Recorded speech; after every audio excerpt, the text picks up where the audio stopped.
No entendemos como debiéramos el gran conflicto que está teniendo lugar entre los agentes invisibles. El conflicto entre los ángeles leales y los desleales. Los ángeles buenos y malos luchan por la posesión de todo hombre. No es este un conflicto imaginario. No es una batalla ficticia aquella en la cual estamos empeñados. Hemos de hacer frente a los más poderosos adversarios y nos toca a nosotros determinar cuál ha de vencer. Acompáñenos en este programa donde conoceremos desde los orígenes hasta la erradicación final del mal y el pecado en el universo. En este capítulo le daremos un vistazo panorámico al gran conflicto y el plan divino para resolverlo.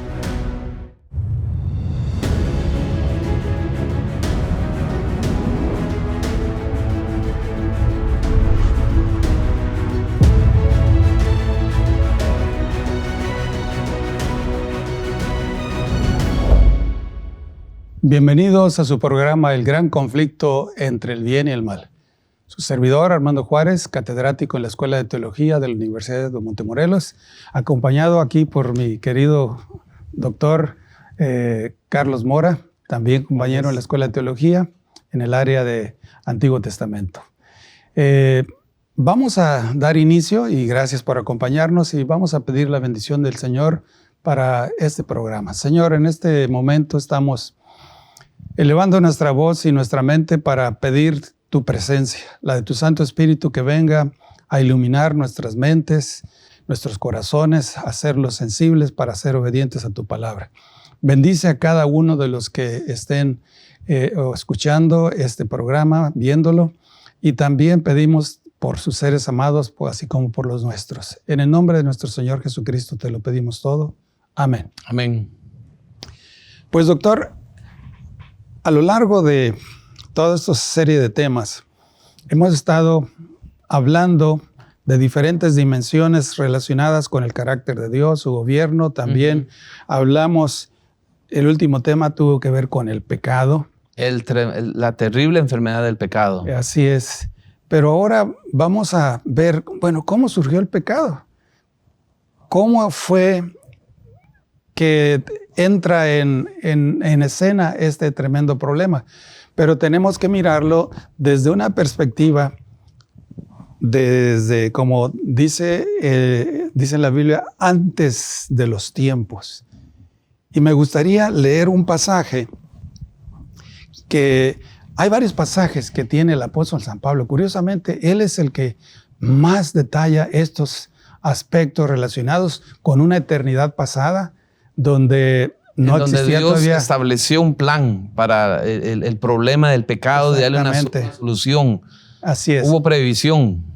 Dios no ordenó que el pecado existiese, sino previó su existencia y hizo un plan, y de este plan es que vamos a hablar ahora. Pero te digo, vamos a ver un pasaje. Les invito a que nos acompañen, abran su Biblia, su dispositivo, para leer en Efesios capítulo 1, del 3 al 6, y después vamos a ver otro. Por factores de tiempo, vamos a leer y hacer énfasis en aquello que está en color, porque eso es lo que estamos remarcando, ¿verdad? Donde Pablo dice: bendito el Dios y Padre de nuestro Señor Jesucristo, que nos escogió en Él antes de la fundación del mundo, para que fuésemos santos y sin mancha delante de Él. En amor nos predestinó por medio de Jesucristo para adopción como hijos suyos. Y luego sigue hablando de lo mismo, escribiendo, dice que esa revelación le fue dada a conocer este misterio. La palabra misterio es una palabra interesante que nosotros saludamos como algo así. Sí, a veces se tiene la idea de que misterio es algo oculto, que nadie sabe y que hay que tener una fórmula mágica para descifrarlo. Pero el concepto en la Biblia de misterio es distinto. El concepto de la Biblia de misterio es un conocimiento especial que es revelado, es dado a conocer. O sea, algo que estaba en secreto, sí, pero que fue revelado. Entonces ya no es un secreto, ahora es un misterio. ¿Por qué? Porque ya se reveló. Exactamente. ¿Verdad? Exactamente. Y entonces Pablo dice, mira, tengo una comprensión de ese misterio de Cristo.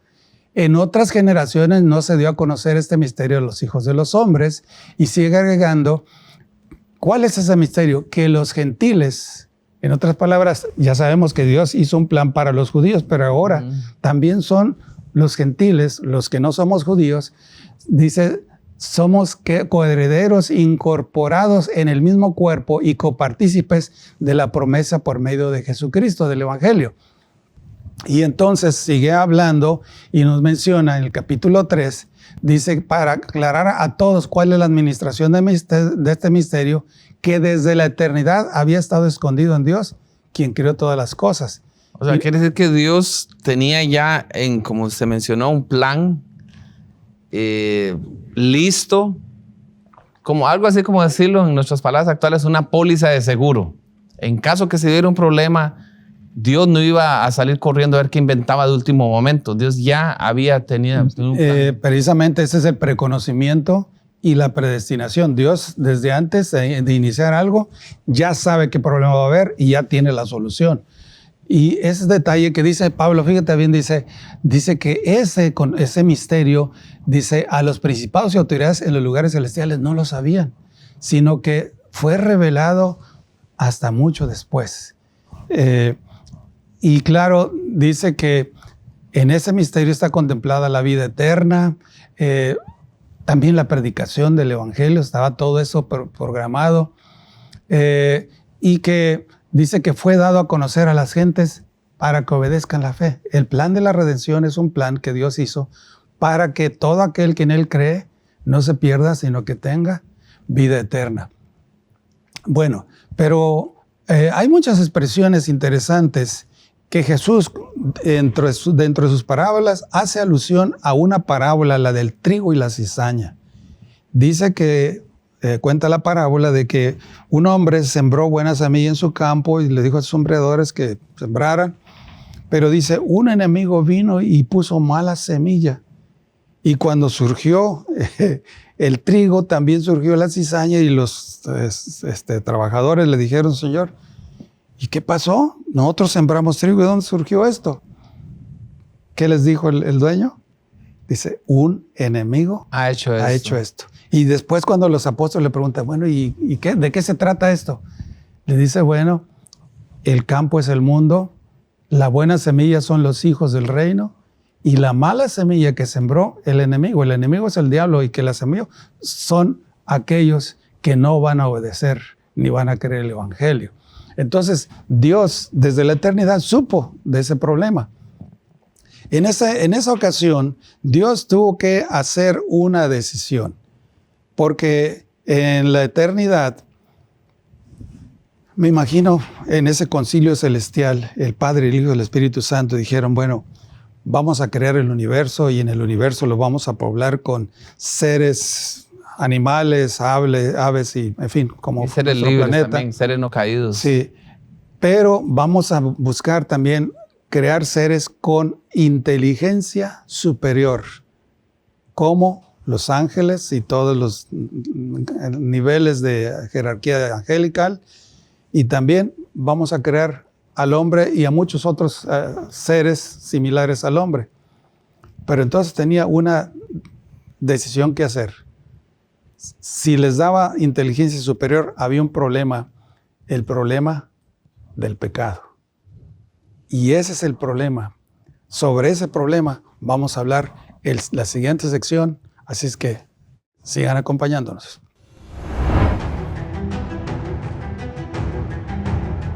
La caída del hombre, con todas sus consecuencias, no estaba oculta del Omnipotente. La redención no fue un pensamiento a posteriori, un plan formulado después de la caída de Adán, sino un propósito eterno que se consintió en realizar para la bendición no solo de este diminuto mundo, sino para el bien de todos los mundos que había creado Dios. Doctor, hablamos de ese plan eterno que Dios, de acuerdo a las Escrituras, nos dice que viendo hacia adelante pudo prever este problema, ¿verdad? Y sería bueno, pastor, colocar allí un resumen, porque este tema es muy importante y como usted lo mencionaba anteriormente, hay muchos pasajes. Pablo dedica tiempo, espacio a ello, es el que hace la teología de este concepto. Mira, vamos a ver en pantalla algunos de los aspectos claves que nos dice la palabra de Dios que fueron tomados en cuenta. Claro, ese plan de la redención es tan abarcante que dice Elena de White que será estudio por toda la eternidad. Así es. Así que solamente vamos a ver algunos destellos que en la palabra nos dio. Sí, quiere decir que aquí estamos penetrando en los designios profundos de Dios y entender más de su carácter al estudiar este día tan fascinante. En primer lugar, este misterio nos dice que fue escondido desde la eternidad. Antes que se creara Dios todo, ellos ya supieron y dijeron, vamos a hacer esto. Y siguieron adelante. Ahora, dentro de los aspectos es que los principados y autoridades desconocían. O sea, era un asunto nada más entre la deidad. Nadie más sabía, desconocía completamente. Es más, ni siquiera pensaron alguna vez que pudiera surgir el problema del pecado, ¿verdad?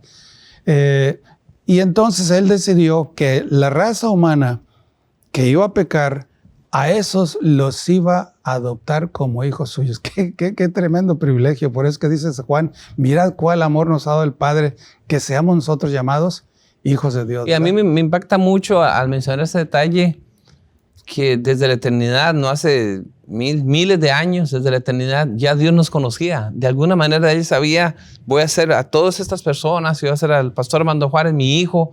Desde antes de la eternidad es un pensamiento muy emocionante y profundo. ¿Y para qué nos escogió? Dice, para que fuésemos, ¿qué? Santos y sin mancha. Y dice, aquellos que yo escogí y que crean en mí, van a recibir la vida eterna. Y un privilegio más adicional, nos va a dar la inmortalidad. Y Dios es el único que tiene inmortalidad, pero nosotros lo vamos a tener. En este momento nomás tenemos vida eterna. Cuando creemos en el Hijo, tenemos vida eterna. Cuando seamos transformados de lo corruptible a incorruptible, de mortal a inmortalidad, precisamente ahí seremos eternos. Pero este plan llamó al pueblo judío, pero también incluyó a ¿quiénes? A los gentiles, es lo que nos está diciendo. Y entonces, ahora este plan, el evangelio, como le llamamos ahora aquí, dice, hay que predicarlo y darlo a conocer a todo el mundo, porque el propósito que todo aquel que escuche pueda salvarse. Bueno, me gustaría compartir contigo y me gustaría si también podemos leer estos pasajes que son muy reveladores de Elena de White en el libro El deseo de todas las gentes. Mira, dice, nuestro pequeño mundo es un libro de texto para el universo. El maravilloso y misericordioso propósito de Dios, el misterio del amor redentor, es el tema en el cual desean mirar los ángeles. Los mismos ángeles desconocían muchos de esos aspectos que cuando nos lo revelan a nosotros, allá se dieron cuenta también, ¿verdad? Dice, será su estudio a través de los siglos sin fin. ¿Qué tantas cosas Dios todavía no las entendemos y seguiremos por toda la eternidad? Dice, tanto los redimidos como los seres que nunca cayeron hallarán en la cruz de Cristo su ciencia y su canción. Interesante, ¿no? Muy hermoso. A ver, lee el siguiente párrafo. Ella dice, el plan de nuestra redención no fue una reflexión interior, no fue un plan inventado a último momento, formulada después de la caída de Adán. Fue una revelación del misterio que por tiempos eternos fue guardado en silencio. Fue una manifestación de los principios que desde edades eternas habían sido el fundamento del trono de Dios. Y viene a mi mente cuando Dios dijo a Adán y Eva que si comían del fruto ciertamente morirás. Y algunos discuten por qué no murió Adán y Eva, ellos dos inmediatamente. ¿Por qué? Algunos dicen, bueno, es que ellos empezaron a envejecer, se fueron hasta que murieron Adán a los 900. Aunque en el hebreo la palabra moth habla de que te morirás bien muertito, ¿verdad? Sí. ¿Qué fue lo que pasó? Que en el momento que ellos pecaron, Cristo, en ese plan oculto, lo reveló y dijo, yo muero por el hombre. Él no tiene que morir. Fue un impacto para los ángeles ver ese amor de Jesús dispuesto a dar. Ahora, sigamos leyendo esa cita porque es muy interesante. Dice, desde el principio, Dios y Cristo sabían de la apostasía de Satanás y de la caída del hombre seducido por el apóstata. Dios no ordenó que el pecado existiese, sino que previó su existencia e hizo provisión para hacer frente a la terrible emergencia. Tan grande fue su amor por el mundo que se comprometió a dar a su Hijo, como lo acabas de mencionar, para que todo aquel que en él cree no se pierda, sino que tenga vida eterna. A ver este cuadro, que es muy interesante. Cuando Dios precisamente dice que desde la eternidad, en ese consejo de paz que nos habla Zacarías, ¿verdad? Que un consejo de paz, dice que decidieron la creación del universo. Ya se decidió que Cristo era el que lo iba a hacer, el Espíritu Santo, el coadjutor con él. Entonces, de los tres, dice, ahora vamos a crear seres de inteligencia superior. Y ya fue que vieron el problema, Lucifer, lo que iba a pasar. Allí va a surgir el pecado. Y que no solamente iba a arrastrar una tercera parte de los ángeles, sino que también el pecado se iba a extender a un planeta el más recientemente creado en el universo. Qué interesante, ¿verdad? Que Dios pudiera ver desde la eternidad todos esos eventos. Y me llama la atención, pastor, que Dios bien pudo haber dicho, bueno, realmente que esto se va a poner difícil, mejor no hago nada. Sino que él siguió con su plan. Son temas que uno tiene que estudiar más profundamente. Pero Dios pensó, bueno, pero si hago esto, me estoy negando la oportunidad de conocer al ser humano, de estar con él, de redimir a todas esas personas. Dios, en su amor, siguió adelante con lo que tenía. Bueno, eso es lo que yo me he puesto a pensar. Incluso lo he comentado. Dios tenía dos alternativas. Crear puros robots. Y no hay problema. No va a haber nunca problema. Pero un padre... Bueno, los niños les gusta, sobre todo a las niñas les gusta tener esas muñequitas que uno les aplasta. Te quiero, te amo, ¿verdad? Pero repiten, pero simplemente son muñecas. En cambio, es muy diferente el sentimiento que tiene un padre cuando el niño corre y lo abraza. Esa es una expresión de amor. Así es. Y Dios prefirió correr el riesgo, pero tener seres de ese tipo. Y no robots. Así es, y él, bueno, uno no llega a entender el amor de Dios, que aún sabiendo todo lo que venía, en cierto momento, al principio, antes de la creación de los ángeles, etcétera, Dios se movió y nos dio ya un plan y siguió adelante porque nos amaba, y gracias a Dios por ello nosotros estamos aquí con la esperanza de la tierra nueva y de morar con él por la eternidad.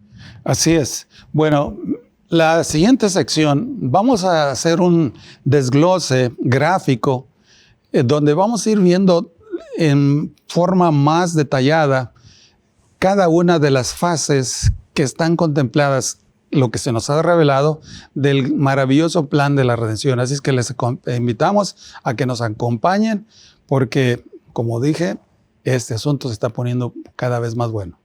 Amén. Cristo estuvo con Dios en la obra de la creación. Era uno con Dios, igual al Eterno. Solo Él, el Creador del hombre, podía ser su Salvador. Nadie sino Cristo podía redimir al hombre de la maldición de la ley. Cristo se propuso llegar hasta los abismos de la degradación y del dolor del hombre y restaurar al alma arrepentida y creyente a la armonía con Dios. Cristo, el Cordero muerto desde la fundación del mundo, se ofreció como sacrificio y sustituto para los caídos hijos de Adán. Gracias por seguir acompañándonos y vamos a entrar, doctor, en la etapa, vamos a decirlo, más emocionante porque vamos a poder desglosar por secciones el maravilloso plan de redención que fue un misterio, como dijimos, que fue guardado desde antes de la fundación del mundo. Bueno, no solamente eso, antes de los tiempos de los siglos. Sí. Antes de la eternidad, Dios elaboró. Y lo maravilloso es que Dios lo fue poco a poquito desglosando, ¿verdad? Y como dijimos, vamos a hacerlo en gráficas para que sea más objetivo. Y la ventaja es que a esta altura de la historia nosotros podemos ver hacia atrás y entenderlo mejor. Y es una gran ventaja. Tenemos ya la Biblia, tenemos todos los registros, entonces disfrutamos mejor esta perspectiva. Exacto. Está como cuando uno va a ver una película, pero ya sabe el final. El final. Así es. Bueno, miren, vamos a empezar con el principio. Vamos a dejar la guerra y la separación y toda la lucha de Lucifer para un siguiente capítulo porque eso nos va a llevar todo el tiempo.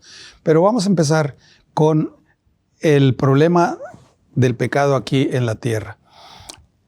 Cuando Adán y Eva pecaron, Dios hizo una promesa muy interesante, velada, en Génesis 3:15. Enemistad, le dijo a la serpiente, voy a poner enemistad entre ti y la mujer, entre tu simiente y su simiente. Tú le herirás, ¿dónde? En el talón, pero ella te va a herir, ¿qué?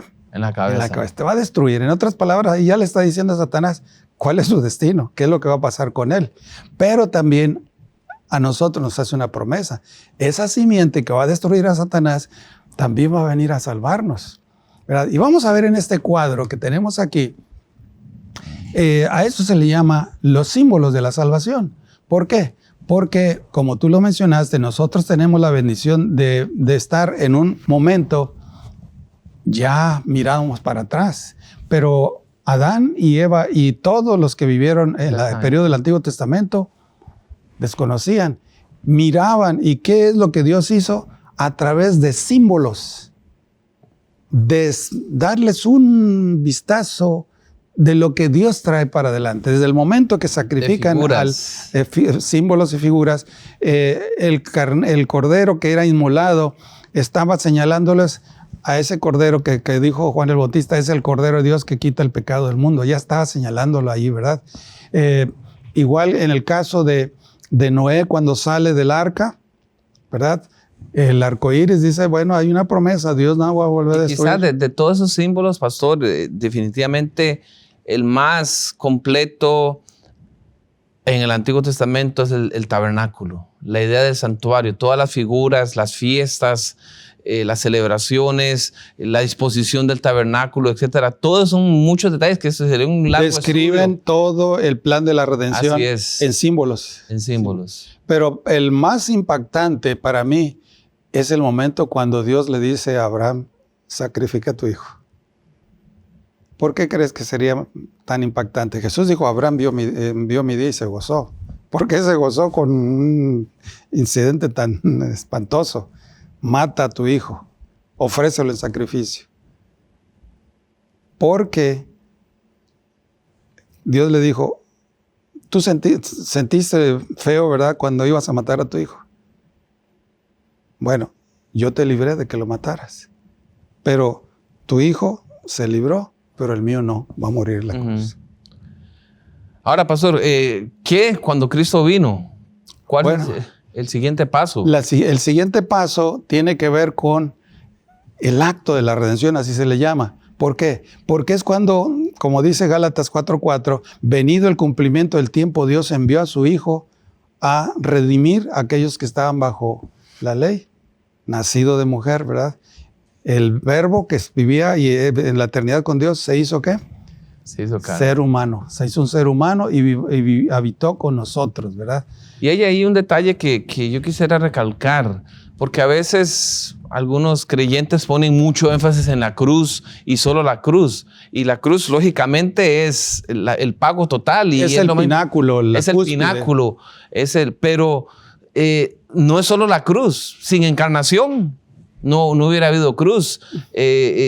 Sin resurrección, dice Pablo en 1 Corintios 15, vana sería nuestra esperanza, exactamente. O sea que aquí podemos ver en este cuadro la siguiente etapa que se llama el acto de la redención, donde precisamente el hecho de que Cristo viniese a morar con nosotros es el punto determinante, porque si Dios no hubiera hecho eso, tampoco hubiera podido morir en la cruz. O sea que es tan importante la encarnación y también su ministerio, porque el ministerio de Cristo tenía un propósito, revelar al universo cómo es el Padre y revelarle también a la gente.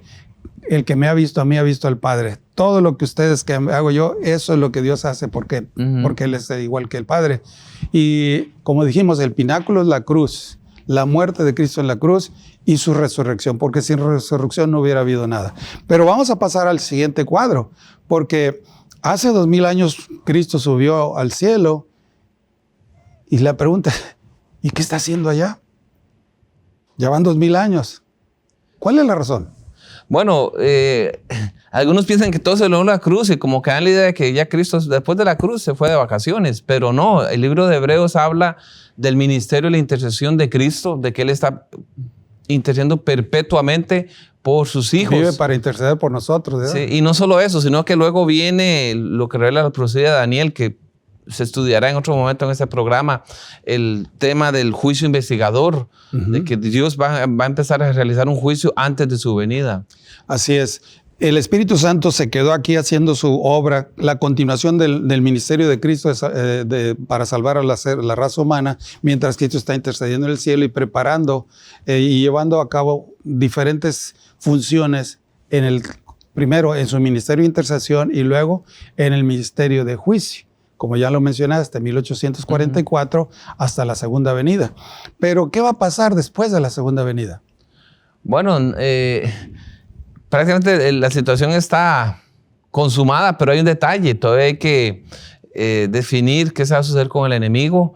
Entonces vienen los 1000 años, de acuerdo al texto bíblico en Apocalipsis 20, y finalmente el enemigo y el pecado es erradicado totalmente del universo. Sí, aquí lo podemos ver en la pantalla, ¿verdad? La descripción de el evento del juicio investigador, la segunda venida, esos 1000 años, donde vamos a estar nosotros allá en el cielo juzgando. Ya habrá tiempo para estudiar con calma. Todo eso lo estudiaremos, claro, porque estamos dándoles un vistazo panorámico, ¿verdad? Del maravilloso plan de la salvación. Y después del milenio viene precisamente lo que se llama la consumación de la redención. ¿Por qué? ¿Qué es lo que va a pasar? Bueno, la paga del pecado es muerte. Todos los que no aceptaron a Cristo reciben y la muerte no es la muerte física, es la muerte espiritual. Muerte eterna. Muerte eterna, la muerte segunda. Y Cristo entrega la tierra nueva a sus redimidos, aquellos que creyeron y la aceptaron. Y gloria a Dios por ese mensaje. Qué maravilloso. Indiscutiblemente, como dice el apóstol Pablo, grande es el misterio de la piedad. Hay una cita de Elena de White que dice, por su vida y su muerte, Cristo logró aún más que restaurar lo que el pecado había reinado. Dice, Satanás quiso que hubiese una separación eterna, pero dice, con Cristo llegamos a estar más íntimamente unidos a Dios como si nunca hubiéramos estado. Y dice que Cristo, a través de las edades eternas, estará ligado con nosotros porque será uno con nosotros por la eternidad. Qué maravilloso, ¿verdad? Qué maravilloso. Qué grande es este misterio. Y alabado sea el Señor por las provisiones que Dios hizo y más cosas que vamos a seguir estudiando, porque en este gran conflicto, gracias a Dios, hay un final feliz. Les invitamos a que nos sigan acompañando.